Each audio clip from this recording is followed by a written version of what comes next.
posting sama para YouTuber itu. Saya selalu mengatakan, jangan menghina Ustadz Maher. Beliau sakit, bila perlu didoakan.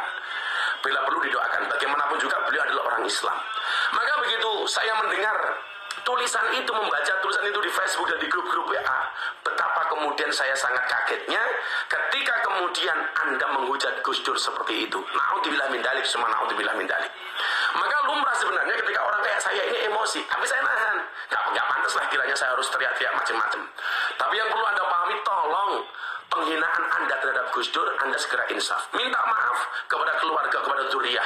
Minta maaf kepada orang-orang NU yang selama ini sangat-sangat memposisikan Gus Dur.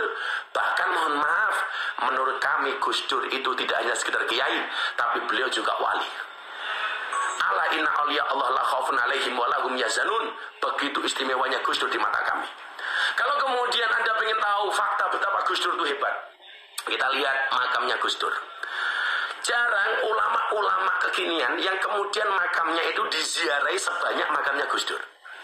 Saya dulu pernah diprotes anti Jombang, gara-gara apa? Saya pernah mengatakan makamnya Gus Dur itu dalam 1 bulan bisa nyumbang panti asuhan 150 juta. Begitu saya masuk ke Tebuireng, saya sowan di sana, saya Jumatan di sana, pengurus makam ini mengatakan kepada saya, Gus Miftah salah. Hari ini makamnya Gus Dur hasil dari kotak infak yang ada di makam Gus Dur yang tidak sama sekali diambil oleh Pondok Tebuireng, sama sekali tidak diambil oleh pengelolanya, itu disumbangkan kepada panti asuhan 1 bulan minimal 300 juta. Harusnya kita malu sama almarhum Gus Dur. Sudah meninggal, sudah wafat, sudah tidak ada, sudah berbaring dalam barzah, 1 bulan masih bisa nyumbang 300 juta. Coba, orang seperti ini masih Anda sepelekan. 1 hari 5.000 orang yang ziarah ke makamnya Gus Dur di hari-hari biasa. Bahkan kalau weekend bisa jauh lebih dari itu. Dan Anda tahu, apakah Gus Dur hanya memberikan manfaat dari nilai kotak infak yang ada di makamnya beliau? Anda salah. Berapa travel bis yang kemudian bisnya laku gara-gara pengen ziarah kepada Gus Dur? Berapa restoran yang kemudian laku, dijual, dibeli makanannya gara-gara mereka berangkat ziarah ke makamnya Gus Dur? Berapa pom bensin yang laku bensinnya gara-gara bisnya beli di SPBU itu? Berapa WC yang pesing digunakan oleh para jamaah yang datang ke makamnya Gus Dur, mereka yang butuh ke toilet?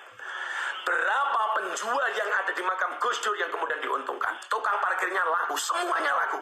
Ini orang sudah meninggal. Maka begitu Anda menghina, naudzubillah min dzalik, kita ini siapa sih Ustaz? Mohon maaf lah, barangkali Anda lebih alim ya daripada saya, Anda lebih hebat daripada saya, mungkin Anda lebih soleh daripada saya. Kalau kemudian ini saya dikatakan mengkritik Anda, tidak. Konteks saya adalah wa tawassaw bil haq wa tawassaw bis sabr. Kalau saya salah, silahkan Anda kritisi saya.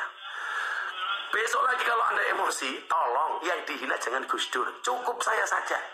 Silakan saya dicaci maki, Miftah bajingan, Miftah kiainya lonte umpamanya, atau kiainya begenggak, kiainya PSK, anak dunia malam.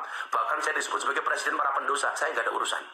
Tetapi kalau kaitannya dengan Gus Dur, berapa muhibnya Gus Dur yang kemudian kecewa dengan apa yang Anda katakan. Bagi kami beliau wali. Dan bagi orang-orang Nahdlatul Ulama, guru itu sangat signifikan.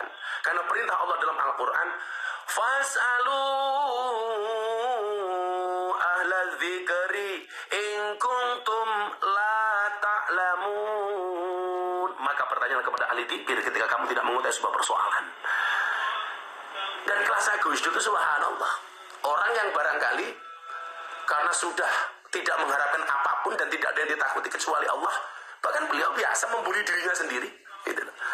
Jangan kemudian Anda emosi mengkait-kaitkan dengan Gus Dur yang mengatakan Al-Quran itu kitab porno dan sebagainya. Anda tidak pernah mendengar langsung penjelasan dari almarhum Gus Dur. Maka kami sebagai muhibbin Gus Dur, sebagai santri Gus Dur, sebagai orang yang pernah kemudian mempunyai hubungan dengan Gus Dur, sebagai orang yang pernah berinteraksi langsung dengan Gus Dur, kami sangat kecewa dengan apa yang Anda sampaikan. Apalagi di tengah-tengah musim corona, di tengah kondisi bangsa yang seperti ini, yang seharusnya kita saling berangkulan, saling merapatkan soft dan barisan untuk rukun supaya Allah segera menjauhkan musibah dari bangsa ini. Karena saya teringat ketika Nabi Musa alaihissalam, umatnya dilanda kelaparan panjang gara-gara kekeringan yang tidak segera turun hujan. Nabi Musa mengajak umatnya Kemudian diajak untuk sholat istisqa, minta hujan. Setelah sekian kali sholat istisqa, ternyata tidak turun hujan. Dan ternyata ketika kemudian Nabi Musa tanya sama Allah, kenapa kami tidak diturunkan air hujan? Apa jawab Allah? Karena ada umatmu yang tidak mau akur. Karena ada umatmu yang tidak rukun. Kemudian Nabi Musa bertanya, siapa umat saya yang tidak bisa rukun? Apa kata Allah? Yurat akan dani, masuk Gusti Allah kok ngerasani. Akhirnya kemudian apa? Nabi Musa meminta umatnya untuk rukun. Disitulah kemudian Allah menurunkan air hujan. Ingat, la tadkhuluna jannata hatta tu'minu wa la tu'minuna hatta tahabu. Sekali-kali kamu tidak dikatakan beriman, sekali-kali kamu tidak akan masuk surga sehingga kamu beriman, dan kamu tidak dikatakan beriman sehingga kamu punya rasa cinta dan kasih sayang. Seharusnya musim corona seperti ini kita jangan kemudian saling menghujat, tapi justru kemudian saling mengingatkan, akur, rukun, supaya Allah segera mengangkat musibah dari bangsa ini.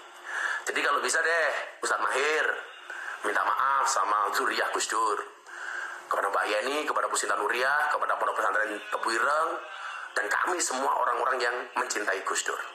Saya doakan Anda segera sehat, bisa berdakwah lagi dengan cara yang lebih baik. Ya, seperti itu kawan.